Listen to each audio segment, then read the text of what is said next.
Bismillahirrahmanirrahim. Alhamdulillahirabbil alamin wa bihi nasta'in ala umurid dunya waddin wa bihi nasta'in ala umurid dunya waddin wassalatu wassalamu ala asyrafil mursalin sayyidina wa habibina wa syafi'ina maulana Muhammad wa ala alihi wa sahbihi wa sallim tasliman katsiran katsira wa man tabi'um bi ihsan ila yaumiddin adada khalqihi ta'ala wa ridha nafsihi wa zinata 'arsyihi wa midada kalimatihi kama yuhibbu rabbuna wa yarda.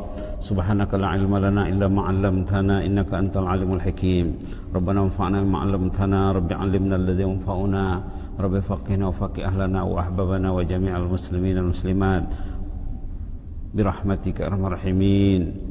Ya hayyu qayyum rahmatika nastaghits wa min adzabika nastajir. Aslih lana sya'nana kullah wa la takilna ila anfusina tarfat 'ain wa la ila ahadin min khalqika ya mujibas sa'ilin. Na'udzu biridhaka min sakhatik wa bi mu'afatika min 'uqubatik wa na'udzu bika mink la nuhsi thana'an 'alaika anta kama athnaita 'ala nafsik. Waghfir lana warhamna bi rahmatikal wasi'ah waghfir man 'allamana wa 'allamna waghfir lil mu'allimin wal muta'allimin. Ya hayyu qayyum Allahumma ighfir lil mu'allimin wal muta'allimin wa in 'ala wa in saful ya mujibas sa'ilin. Wa sallallahu ala Muhammadin wa ala alihi wa sahbihi wasallam walhamdulillahirabbil alamin. Alhamdulillahirabbil alamin. Yang kita hormati bersama imam yang bertugas malam ini di Masjid As-Salihin Bandar Sebegawan, jemaah muslimin muslimat Allah sekalian. Alhamdulillah, malam ini kita bersama satu tajuk yang agak unik sedikit ya. Gagasan imam Masjidil Haram ataupun mantan imam Masjidil Haram dari putra tanah Melayu sendiri yang hidup 1855 hingga 1906. Dia ini imam di Masjidil Haram dan ulama yang mengajar di sana. Ramai di antara ulama-ulama Melayu yang sezaman dengannya jadi murid beliau. Buah pikirannya diambil pada buku nih, ada karyanya di sini berbentuk manuskrip. Boleh jadi tulisan tangan beliau sendiri yang dibuat tajuknya Hadhihir Risalah Al-Mawsumah bil Qaulit Tahif fi Tarjamati Tarikh Hayati Asy-Syaikh Ahmad Khatib bin Abdul Latif Al-Minangkabawi Al-Jawi Nazilu Makkatal Mukarramah Al-Mudaris bil Masjidil Haramil Makki wa ahad ahimmah wahid al-a'immah fil maqamil syafi'i ghafarallahu lahu wa liwalidayhi wa li ahbabihi wal muslimin. Panjang tajuknya, yang penting ini tentang biografi beliau sendiri yang ditulisnya. Saya dapat buku ini waktu melawat Ma'at Tafiz di Sumatera yang dikelola oleh keluarga ataupun waris Syekh sendiri, bernama Ma'at Tafiz Syekh Ahmad Khatib. Syekh Ahmad Khatib ya. Idenya tentang sholat berjamaah luar biasa hebat. Karyanya bahasa Arab ya, ini bahasa Arab. Jadi saya terjemahkan ke dalam bahasa Melayu. Begitulah kita semak untuk seterusnya. Sebelum kita bersama Syekh Ahmad Khatib, kita bersama Al-Imam Hasan Basri dulu. Kita bersama Al-Imam Hasan Basri rahimahullah yang hidup di abad pertama dan kedua Hijrah. Imam Hasan Basri pernah mengatakan, saudara seiman jauh lebih kita sayangi sepatutnya berbanding dengan keluarga sendiri. Orang mukmin harus ada link dengan orang beriman, harus ada link dengan orang saleh. Seperti orang saleh yang didekati oleh mukmin itu lebih disayanginya daripada keluarganya sendiri katanya. Kalau orang itu tak ada link dengan orang beriman, dengan orang saleh, macam mana hidupnya? Nah, ini kata Imam Hasan Basri. Karena anak istri itu, keluarga itu merintanginya tentang keduniaan. Fikir keduniaan saja, duduk di rumah buat apa? Kalau tak datang ke masjid, kalau tidak duduk majelis ilmu. Sedangkan saudara seiman katanya mengingatkan kita tentang akhirat. Anak, istri, ahli keluarga mengingatkan kita tentang keduniaan. Kadang-kadang kasihan orang tuh sudah bercucu masih ngurus cucu lagi. La ilaha illallah. Anak sudah kerja, dah tamat universiti masih diurus oleh mak bapaknya lagi. Mak bapak masih mengurus anaknya yang sudah bekerja, belum lepas tanggung jawab lagi. Nah, ini kata Imam Hasan Basri, ya patutnya kita kena ada link dengan orang yang saleh yang membina kita, yang membina kehidupan akhirat kita. Dicakap di sini. Diambil pada Qutul Qulub li Abi Talib Al-Makki. Baik, di antara orang saleh yang mendekatkan kita kepada Allah adalah ini Al-Syekh Ahmad Khatib, yang akan kita sorot buah pikirannya. Seperti yang dikatakan tadi, ulama ini kebanggaan rantau Melayu. Kalau bicara tentang ulama-ulama ya, sebut saja siapa saja ulama di rantau Melayu di abad ke-19, 20 dan 21, mesti ada bungkainya dengan Ahmad Khatib ini. Nah, Syekh Ahmad Khatib ini 100 tahun kemudian daripada Syekh Daud Al-Fatani, yang merupakan ulama rantau Melayu yang hebat ya di tanah Saudi Arabia seketika dulu. Syekh Ahmad Khatib 100 tahun muncul setelah Syekh Daud Al-Fatani. Karya dia ini di sini saja ditulisnya lebih 40 karyanya. Kebanyakannya bahasa Arab dan ditulisnya di Mekah. Kita ikutilah seterusnya. Syekh Ahmad Khatib dalam salah satu karya beliau, karyanya di sini ya, muka surat 27, berpesan. Apa cakap? Wahai anakku, peliharalah salat berjamaah tiap waktu selagi kamu sehat. Pertama, nasihatnya tentang salat berjamaah. Sunnah Nabi ini akan membawa kebaikan di dunia dan di akhirat. Selagi kita sehat, kita kena salat berjamaah katanya. Dalam hadis dikatakan, siapa yang tekun sembahyang berjamaah, bila dia sakit, dia tetap dapat pahala. Kalau orang itu tidak tekun, hanya ikut mood saja datang, kalau sakit dia tak dapatlah. Tapi kalau untuk iltizam, komitmennya tinggi. Iza maridal abdu aw safar, adalah hadis Rasulullah SAW. Iza maridal abdu aw safar, kutiba lahu makana sahihan muqima. Kalau orang itu sakit atau musafir, amal ibadat yang dilakukannya waktu dia sehat atau waktu dia mukim tidak belayar, tetap dapat olehnya. Inilah kata Syekh Ahmad Khatib, selagi sehat jangan abaikan sembahyang berjamaah. Kalau orang tuanya menunaikan sembahyang berjamaah ikut keinginannya sendiri, bukan berdasarkan keyakinan kepada Allah, time dia datang dapat, kalau tak datang tak dapat. Sunnah Nabi ini akan membawa kebaikan di dunia dan di akhirat. Jika kamu tidak yakin, kalau tidak yakin tentang fadilah salat berjamaah itu, kata Syekh Ahmad Khatib, berarti anda tersingkir dari jalan yang lurus. Berarti jalan hidupnya tidak betul lagi. Kalau dia tak percaya, tak betul jalan hidupnya. Kalau dia tak buat, tak betul juga. Dua-dua tak betul. Tengok nanti apa gagasannya ya. Apa kata Imam Masjidil Haram ketika dulu. Dia bercakap ini di tanah suci ya, bercakap di Mekah. Hal ini karena banyaknya faedah dalam hadis Nabi yang sahih, seperti hadis yang selalu kita dengar. Katanya sembahyang berjamaah lebih baik daripada sembahyang sendiri 25 derajat. Kata Syekh Ahmad Khatib, ini bermaksud bahawa orang yang salat berjamaah sama dengan solat 25 kali. Itu maksudnya. Kalau satu hari itu dia penuh sembahyang berjamaah, satu hari itu dikira 25 hari bagi dia. Kalau seminggu dia sembahyang berjamaah, satu minggu itu kira 25 minggu. Kalau sebulan dia sembahyang berjamaah, sebulan itu kira 25 bulan. 25 bulan berarti sudah lebih 2 tahun.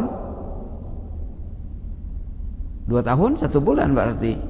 Inilah kata Syekh Ahmad Khatib. Tidak akan mendapat 25 kali lipat pahala dari amal ibadat lain. Tadi ya, baik juga khutbah Jumat hari ini tentang niat ya. Termasuk dicakap pahala ibadat itu akan ditingkatkan Ada yang 25, ada yang 27, ada yang 50, ada yang 700, ada yang lebih. Sebenarnya fadilah sembahyang berjamaah ini hadisnya banyak. Ada hadis yang mengatakan dalam tafsir Imam Qurtubi ada yang lebih 25, ada yang 27, ada yang 50. Hadis itu banyak ya. Malah ada yang lebih lagi. Itu sehingga ada jemaah zaman dulu, ada jemaah zaman dulu, zaman Rasulullah SAW meminta nak pindah ke kawasan Masjid Nabawi. Rumahnya jauh dari kawasan masjid. Dilihat tanah masih banyak kosong di dekat masjid. Jemaah ini meminta kepada Rasulullah SAW satu tapak perumahan, ingin buat rumah dekat Masjid Nabawi. Sebelum Rasulullah menjawab, datang Jibril membawa wahyu menjawab kegundahannya. Ayat dalam surah Yasin yang selalu kita baca, ayat 12. Inna nahnu nuhyil mauta wa naktubu ma qaddamu wa atharahum. Wa atharahum itu artinya jejak langkah kamu pergi dan pulang. Kalau kamu pergi ke masjid, kamu balik masjid, jejak langkah kamu ditulis Allah. Tak usahlah pindah, itu maksudnya. Kalau kamu pindah nanti langkahnya sedikit, kamu rugi. Kepergian dan pulang dari masjid ini dikira per langkah. Kira per langkah. Di antara fadilah salat berjamaah selain daripada yang 25 derajat itu ya, setiap langkah menghapuskan dosa, memberi poin pahala dan mengangkatkan derajat 3 in 1. Subhanallah. Subhanallah. Ini 25 derajat ni ya. Hadis lain seperti yang dikatakan tadi ada lagi 27, ada lagi 50, ada lebih.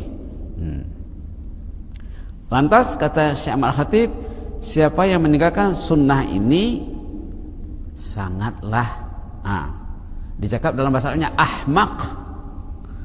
Dalam teks Arabnya sini ahmaq. Ahmaq tu palai. Stupid. Sini. B-O-D-O-H.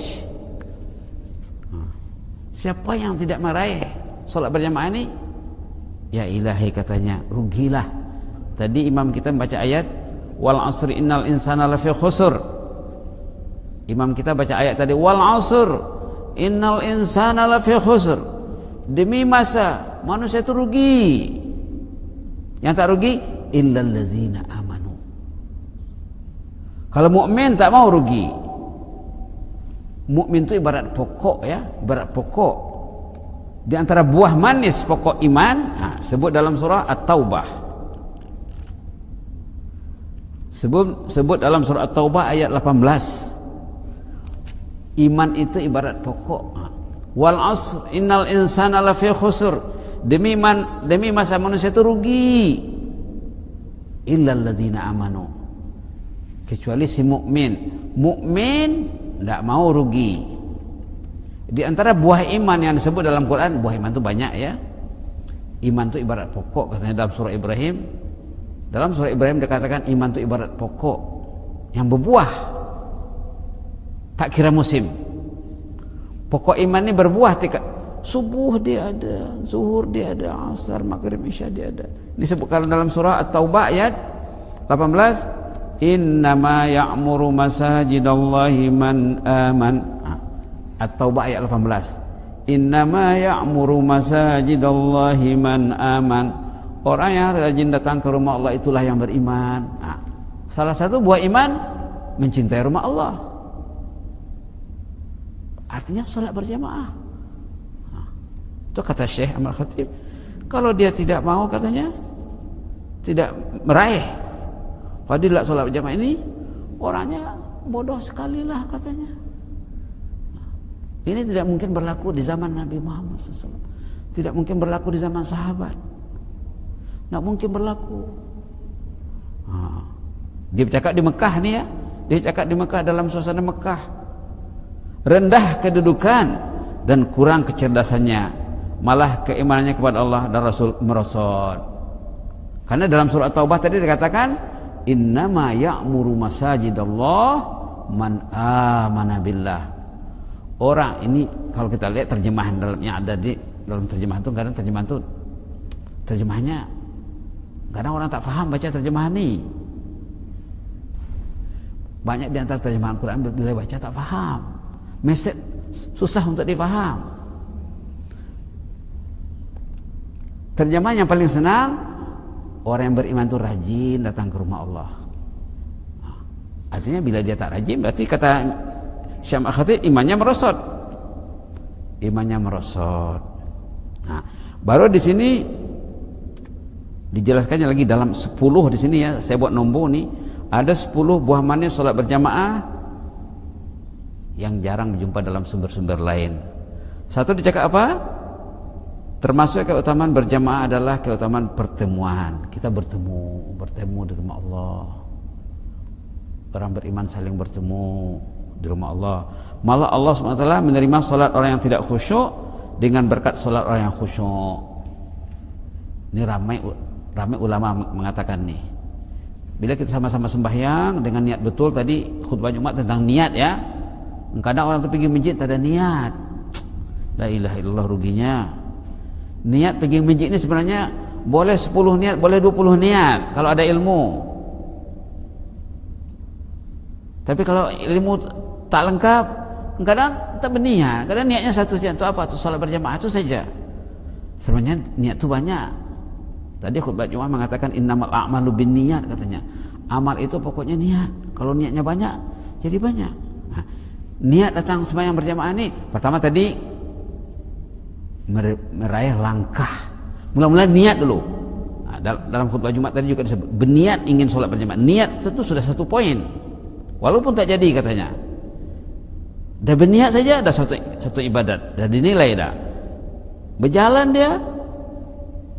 Niat melangkah itu kan ada. Orang dulu berjalan kaki, langkahnya dirapatkan supaya banyak perkiraannya. Niat merebut langkah. Satu langkah 3 poin tadi ya. Dapat pahala, hapus dosa, naik derajat, naik skill. Niat duduk di rumah Allah. Kalau orang duduk di rumah Allah dengan berniat, malaikat mendoakannya sepanjang dia duduk di rumah Allah. Ya Allah, ampun dosa tuan haji ini ya Allah, kata malaikat. Ya Allah, beri dia rahmat. Niat nak dapat doa malaikat. Niat nak solat berjamaah. Niat nak sembahyang tahiyatul masjid bagi yang datang awal. Niat nak sembahyang sunat qabliyah ba'diyah. Niat kalau ada majlis ilmu, niat untuk majlis ilmu. Majlis ilmu majlis malaikat. Majlis ilmu majlis malaikat. Majlis yang dikerumuni malaikat. Kalau orang itu betul-betul belajar dengan niat yang betul, malaikat akan tolong dia memaham apa yang dia dengar. Kerja malaikat itu membantu orang itu memaham, menghadam apa yang disampaikan dalam majelis ilmu. Menjadikan orang itu semakin insaf. Niat datang ke rumah Allah, niat untuk merebut bonus haji. Nah, ini dalam buku ini selalu sebut saat itu ya. Dalam buku merebut pahala melipat ganda ini ada dibincangkan. Setiap kali orang itu datang sembahyang berjamaah, kalau berniat dengan betul, beruduk dengan sempurna dari rumahnya, satu ibadah haji bonus, satu haji. Setiap kali datang satu haji. 5 kali satu hari 5 haji. Tak datang 5 haji hilang. Kan rugi kata Syekh Al-Khatib tadi. Niat datang ke rumah Allah. Kalau ada majelis ilmu, niat nak sembahyang maghrib dan isya, 2 dalam 1, 2 in 1. Bila orang itu datang sembahyang maghrib, dia tunggu sampai isya dengan niat yang betul, amal ibadat dia yang menunggu sembahyang isya itu dikira solat. Orang yang menunggu solat sesudah solat terdahulu dikira bersolat. Kalau kita menunggu 40 menit, 45 menit, ya 45 menit itu dikira pahala bersolat. Coba kalau tahan sembahyang 45 menit terus salam, kemudian bangkit lagi, salam, bangkit lagi. Kalau tahan memang hebat lah ya. Tapi kalau nak mendapat pahala bersolat berterusan, kita datang ke rumah Allah seperti solat maghrib, kita tunggu isya, itu seperti pahala bersolat. Itu berkenaan dengan niat tadi ya. Kita kaitkan dengan khutbah hari ini tentang niat. Jadi kalau tak pergi memang rugilah katanya. Itu baru beberapa saja kita sebut. Niat siapa yang datang sembahyang isya berjamaah dalam hadis Rasulullah diberi pahala berqiyamul lail separuh malam. Kenapa anda ke masjid? Saya nak sembahyang isya. Bila saya sembahyang isya, insyaallah Allah Taala akan nilai ibadat saya seperti berqiyamul lail separuh malam. Kalau malam itu 6 jam, 12 jam ya. Kalau malam itu 12 jam, berarti kalau datang sembahyang isya dia dapat pahala qiyamul lail 6 jam. Artinya dari pukul 12, 1, 2, 3, 4, 5, 6. Nah, 6 jam dia dikira ibadat. Banyak niat itu kalau ada ilmu, ada bekal ya. Itu kata Syekh Khatib, kalau orang itu mengabaikan salat berjamaah, rugi sekali lah katanya. Rugi sekali lah, bodoh sekali lah itu katanya. Karena dia melihat benda ini. Mungkin satu ketika nanti kita boleh sorot tentang fadilat salat berjamaah saja. Dalam satu catatan saya lebih 80 fadilat salat berjamaah ini, lebih 80. Malah katanya Allah SWT menerima salat orang yang tidak khusyuk dengan berkat orang yang khusyuk. Kenapa anda sembahyang berjamaah? Supaya sembahyang saya naik taraf. Karena sembahyang saya rendah nilainya. Bila saya sembahyang jemaah, Allah akan beri nilai seperti orang yang terbaik di antara jemaah itu. Kan rugi tak datang. Kalau sembahyang di rumah mungkin sembahyangnya tidak berapa kualiti Pak. Bila dia pergi ke rumah Allah, Allah akan nilai setiap orang ikut level yang tertinggi di antara jemaah itu, kata Syekh Khatib. Itu hebatnya ya, sembahyang berjamaah ni ya. Orang yang tidak khusyuk akan mendapat fadilat orang yang khusyuk. Subhanallah. Malah cahaya solat orang yang khusyuk akan mempengaruhi cahaya orang yang tidak khusyuk salatnya. Sepatutnya begitu kalau orang itu faham. Solat itu ada nur, ada kanan, ada cahaya, ada power. Bila orang itu solat berjamaah, karan orang yang khusyuk patutnya memindah kepada orang yang tidak khusyuk, kata Syekh Khatib. Cahaya solat orang yang khusyuk akan mempengaruhi cahaya solat orang yang tidak khusyuk. Nur solat orang yang khusyuk akan mengalir kepada solat orang yang tidak khusyuk tadi. Tadi pagi saya ceramah di Bengkurung, saya cakap macam bluetooth lah, saya cakap. Sepatutnya orang sembahyang ini kalau sistem bluetoothnya bagus, mesti memindah dari orang yang khusyuk tadi kepada yang tidak khusyuk. Kecuali kalau bluetoothnya tidak berfungsi. Kalau bluetooth tidak berfungsi, itu lain cerita lagi lah. Karena diusai lah dulu, kan diinstal baru kah apa kah.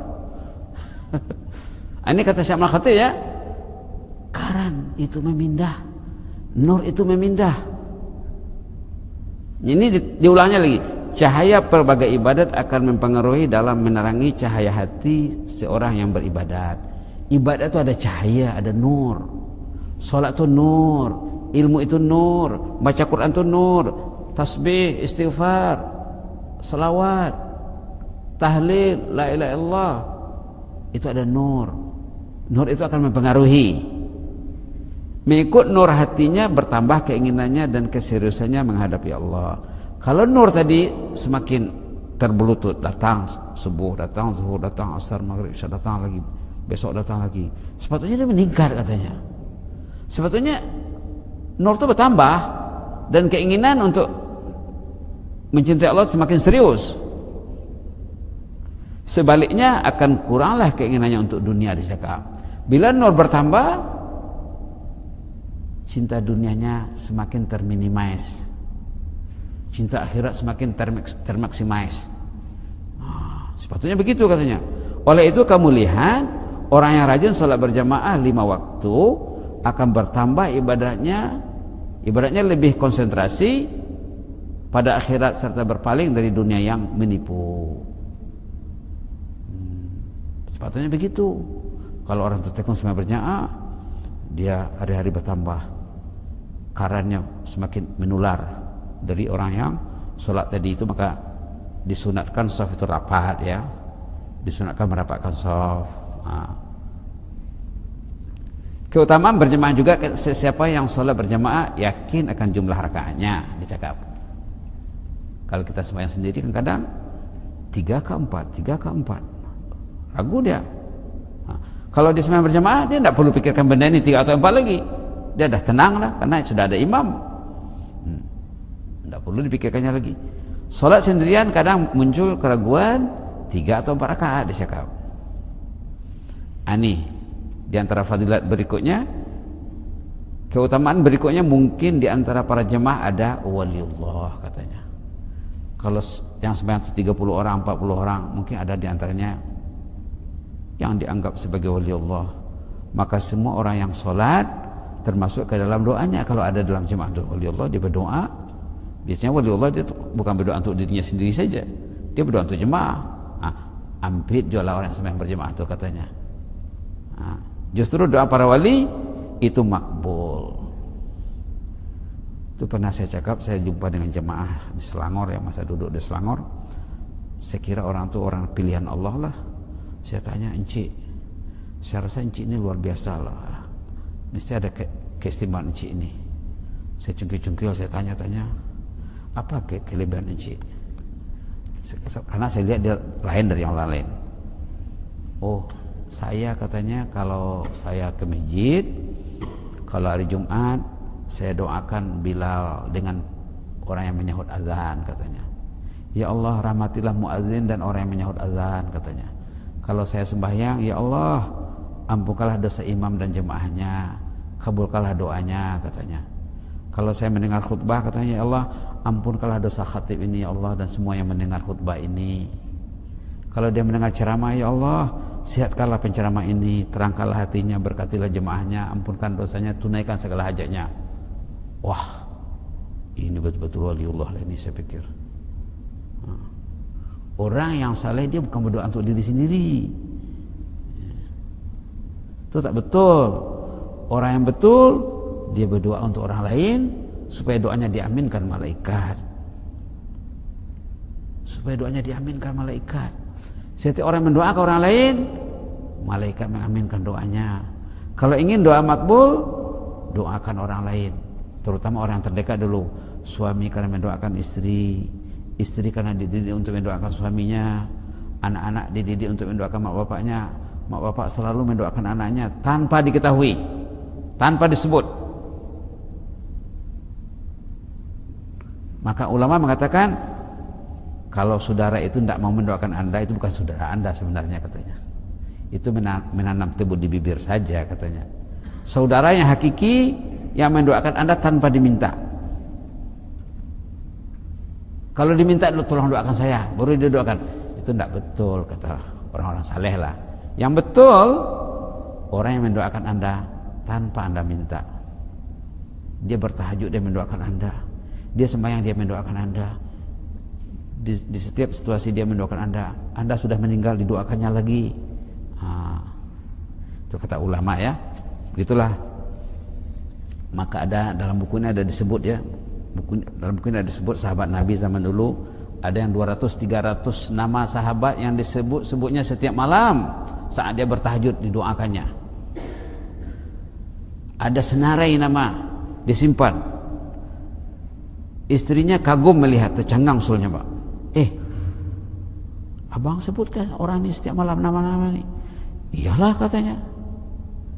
Kan setiap saya menyebut nama Fulan bin Fulan, doa saya akan diaminkan oleh malaikat yang menjaga Fulan bin Fulan itu.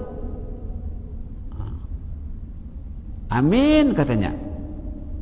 Tuhan juga dapat seperti itu. Amin. Walaka bimisil. Bila orang mendoakan orang lain, setiap orang ada malaikat. Ini Kalau orang itu tidak tahu ada malaikat bersamanya, berarti tidak betul akidahnya. Tidak tahu dia. Kenapa dia mau ke masjid? Malaikat dia suruh pergi masjid. Kenapa tak mau pergi masjid? Tak mau pergi masjid. Malaikat jauh dari dia. Dia dikuasai oleh musuh. Jangan pergi masjid ji, jangan ji. Duduk restoran lah, pergi mall lah. Kata musuh. Duduk di rumah lah ji. Jangan duduk di majlis ilmu, jangan dengar ceramah ji. Itu kerja musuh. Setiap orang diberi oleh dua kekuatan. Kalau dia mau bisai, ini malaikat bersamanya. Kalau dia tak bisai, ini musuh bersamanya. Boleh kita lihat satu ayat Quran ya. Ayat Quran yang jelas menyebutkan benda ini. Surah Az-Zukhruf. Balik rumah nanti boleh lihat ya. Surah Az-Zukhruf ayat 36. وَمَنْ يَعْشُ عَنْ ذِكْرِ الرَّحْمَنِ نُقَيِّضْ لَهُ شَيْطَانًا فَهُوَ لَهُ قَرِينٌ وَمَنْ يَعْشُ عَنْ ذِكْرِ الرَّحْمَنِ نُقَيِّضْ لَهُ شَيْطَانًا فَهُوَ لَهُ قَرِينٌ. Siapa yang mengabaikan kalamullah, nih Quran, belajar tidak, baca tidak, apapun tidak, tidak ada agenda bersama kalamullah dalam kehidupannya, nuqayyid lahu syaitana, Allah akan lantik, syaitan akan mengacaukan kehidupannya. Bukan lagi malaikat. Fahuwa lahu qarin, syaitan itulah qarinnya. Ini jelas. Wa innahum la yasuddunahum anis sabil, syaitan inilah yang melarangnya datang ke masjid. Jangan pergi masjid, jangan pergi masjid. Tidur akhir, jangan bangun subuh, jangan bangun tahajud. Wa innahum la yasuddunahum anis sabil, syaitan ini akan memesongkannya dari jalan yang betul. Wa yahsabuna annahum muhtadun. Ini paling pahit nih, ujung ayat ini paling pahit, ayat 37, penghujung ayat 37 paling pahit. Wa yahsabuna annahum muhtadun. Dia sangka dia okey, tidak ada kekurangan duit, ada rumah, ada kereta, ada slip gaji terima setiap bulan. Orang yang ditipu oleh syaitan, dia merasa dirinya okey, tidak ada kelemahan, tidak ada kekurangan, tidak perlu dia lagi. Orang yang dipimpin malaikat, dia melihat kekurangan, kelemahan selalu. Saya ini serba kurang, dosa banyak, buat dosa lagi hari-hari, dosa anak lagi, dosa istri mau ditanggung lagi nanti. Ini satu ya, tentang apa, orang yang dikacaukan syaitan kehidupannya. Baiklah, apa kata Syekh Ahmad Khatib tadi? Mungkin di antara jemaah itu ada orang yang dikabulkan Allah doanya. Kalau dia hadir, dia ambil doanya tanpa dia ketahui. Ada orang yang mendoakan, ya Allah ampun dosa imam dengan jemaahnya ini, ya Allah berkatilah imam dengan jemaahnya. Ambil juga nanti. Kalau duduk rumah, apa yang ambil? Setanlah bertepuk tangan. Setan yang bertepuk tangan, bagus saya dilayak sama syaitan, bagus saja ni. Jangan tak pergi katanya, dilayak sama syaitan. La haula wala quwwata illa billah. La haula wala quwwata illa billah. Keutamaan berjamaah juga, setiap ibadah punya cahaya sesuatu. Setiap ibadat punya cahaya sesuai dengan keikhlasan dan kekhusyuannya. Itu maka tadi tentang niat ya, khutbah Jumat tentang niat, tentang ikhlas. Dan ikut khusyuknya juga.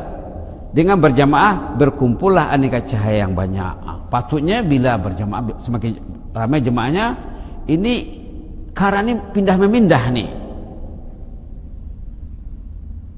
Sepatutnya ya, kalau orang paham lah ibadat itu, di antara fadilah berjamaah katanya ini karena ini pindah memindah, Pak. Ya talaqah, bahasa talaquh, bahasa Arabnya pindah memindah. Pindah memindah seharusnya. Dengan berjamaah berkumpullah aneka cahaya yang banyak, lantas bertambahlah konsentrasi kepada Allah.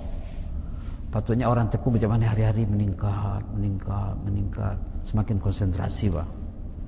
Elemen semakin baik, tuning semakin baik. Sepatutnya begitu. Subhanallah, subhanallah. Apalagi dunia adalah ladang amal. Ini dia mendekatkan kita kepada akhirat ini. Tadi dia cerita tentang salat berjamaah ya. Dunia ini adalah ladang amal untuk akhirat. Dunia ini ibarat ladang. Rumah Allah ini lubuk aset akhirat. Nak aset akhirat, datang ke rumah Allah. Sini lubuknya. Ibarat petrol, apa namanya, ladang lah. Dunia adalah ladang amal untuk akhirat. Orang yang lalai dari akhirat, yang sibuk dengan kelalaian dunia atau permainan, dalam Quran ya, dalam Quran kehidupan dunia dikatakan permainan. Tengok ayat dalam Quran, kehidupan dunia dikatakan permainan, la'ibun walahwun. Itu maka dia cakap permainan di sini. Kita lihat satu ayat dalam surah Al-Hadid saja ya. Dalam surah Al-Hadid katanya apa? Dunia ini permainan. Dunia ini permainan. Bismillahirrahmanirrahim. Ayat 20 suratul Hadid. I'lamu annamal hayatud dunya la'ibun wa lahu wa zinatun wa tafakhurun bainakum wa takasurun fil amwali wal aulad. Ketahuilah dunia ini la'ib, permainan, bukan kehidupan yang sebenar.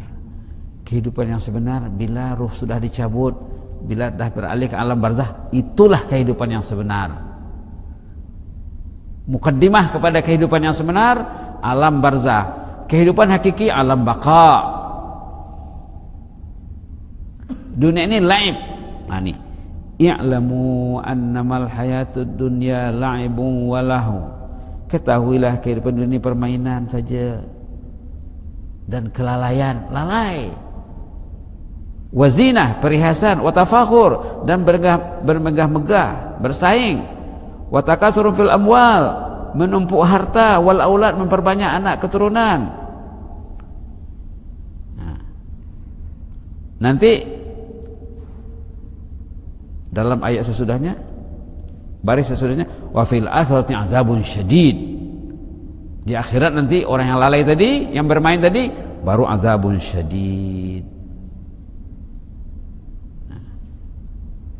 Itu maka dikatakan di sini sibuk dengan keduniaan dan permainan, berarti ia terintang dari ladang akhiratnya. Hatinya akan gelap, rugi dunia akhirat. Rugi dunia akhirat. Mengumpul benda yang akan tinggal, mencari usaha yang akan tinggal, membangun rumah yang akan tinggal, memperbanyak anak cucu yang akan tinggal. Rugi dunia akhirat katanya. Kecuali anak cucu itu ditrain untuk mencintai Allah, itu aset akhirat. Kalau anak cucu dididik untuk mencintai Allah, mencintai akhirat, itu aset akhirat. Nanti orangnya bila meninggal, kalau anak istri, anak cucu dididik dalam ketaatan, bila orang itu meninggal, dia sudah mati, pahalanya masih hidup. Tapi kalau anak cucu tidak dididik untuk mencintai akhirat, kasih usin, kasih infrastruktur, kasih facility, kasih handphone, kasih internet, kasih, dikhawatiri nanti bila mak bapak meninggal, ahli keluarganya hidup, mengirim dosa. Orangnya mati, dosa berjalan dengan deras, non-stop, sampai ke cicitnya lagi nanti. Ini cakapnya, rugi dunia akhirat, rugi dunia akhirat. Nah, ini saya masukkan teks Arabnya di sini ya, bagi orang yang suka baca Arab saya masukkan di sini. Amma khusranu dunyahu fa innahu qad dayya'a zamanahu fi ma la faidata lahu fi la dunyan wala akhirah. Falau wada'u fi sa'yi fi ma yanfa'u fi dunyahu la tahsulu alaihi faidatuhu wa tamatta'a bihi fi dunyah. Wa amma khusranul akhirah fa inna hadhil muddah allati dhaya'a fil lahwi wal la'ib yaqtadir biha an yahsul biha al-qusur wan na'im was sarmadi wal wildan wal khadam fi akhirati wa huwa qad dhayya'aha fi ma la faidata lahu fiha bal fil hamal wa yahsarul khusran al mubin wa yatahassar bihi ghayatul khusr fi waqtin yara al amil qabila thawab amalihi wa yuhjabu wa yuhramuhu an. Ini bahasa dia nih. Sikit-sikit lah ya kita ambil berkat tentang teks Arabnya. Rugi di dunia dalam bentuk membuang masa dalam hal yang sia-sia. Orang yang tak datang sembahyang berjamaah itu apa dia buat? Coba. Apa dia buat? Subuh dia tidur. Orang tahajud dia tidur. Ya ilahi. Pernah terjadi zaman Rasulullah SAW dulu ya. Ada kes orang yang tahajud tidak, sembahyang subuh berjamaah tidak. Sampai laporan kepada Rasulullah. Dulu kalau ada benda itu dilaporkan. Itu kes berat zaman dulu. Itu kes berat. Apa kata baginda? Apa katanya? Hah? Apa katanya? Hah? Ya? Bukan, itu lain. Itu yang memang malas sembahyang berjamaah. Rasulullah mengugut akan membakar rumahnya. Tapi tak jadi dibakar, ugut saja. Hah? Apa katanya? Hah? Bakameh setan di telinganya itu kata Rasulullah. Bukan lagi dikuasai setan, dihina sama setan lagi. Dzakar rajulu bala syaitani fi udhuni. Orang itu dah tak kameh-kameh setan di telinganya itu kata Rasulullah. Kalau satu rumah kena kameh macam mana? La ilaha illallah. La ilaha illallah. La ilaha illallah. Rugi di dunia dalam bentuk membuang masa dalam hal yang sia-sia. Dunia tidak, akhirat juga tidak. Ada orang begitulah ya. Yang dikandung, yang dikejar tidak dapat, yang dikandung berciciran.